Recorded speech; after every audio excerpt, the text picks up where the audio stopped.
Lorsque Boris découvre le tambour belay à 8 ans, c'est une évidence. Toute sa vie sera rythmée par cette percussion traditionnelle. En grandissant, il prend des cours, passe des concours et son talent ne fait plus aucun doute. Mais le vrai déclic, c'est lorsqu'il part à Paris pour suivre ses études. Finalement, on est là ici, mais on ne se rend pas compte de la beauté du ballet puisqu'on y a accès tout le temps. Mais quand finalement on nous le retire, comme quand j'étais parti en France, j'ai vraiment senti un manque. Et là, j'ai commencé à chercher beaucoup de sons de ballet pour combler finalement ce manque qui géographiquement s'expliquait. Aujourd'hui, il est toujours en région parisienne. Difficile de jouer du tambour en appartement, mais pas question de lâcher pour autant. J'ai une forêt qui est à côté de chez moi, donc j'arrive à aller à la forêt. Donc il y a juste un petit moment de chauffer les mains pendant 10 minutes.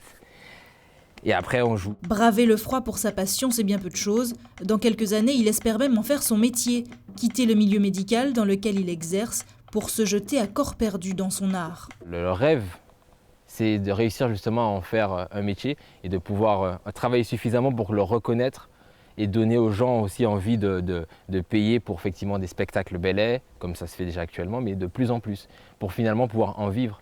En attendant de réaliser ce rêve, il partage sa passion avec son entourage. Des amis qui ne manquent pas d'admiration pour le jeune tambouillé. Vas-y, fais-le pour moi. Non, mais tu regarde.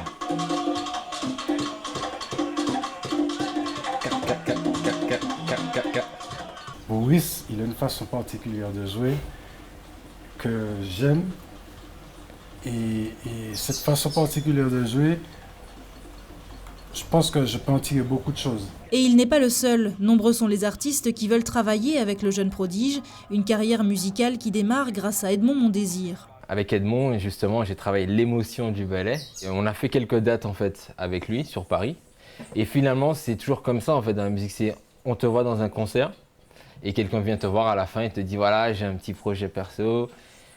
J'aimerais bien que tu viennes. Enfin, si ça t'intéresse. Franz Lorach, Hervé Selcal, Tony Chasseur, les pointures de la musique caribéenne se succèdent auprès du tambour de Boris. Si son cheminement musical est déjà bien engagé aujourd'hui, il tente de développer un travail sur le tambour comme instrument mélodique. Et déjà, il joue quelques morceaux reconnaissables qui donnent aux sonorités d'antan un air de nouvelle génération.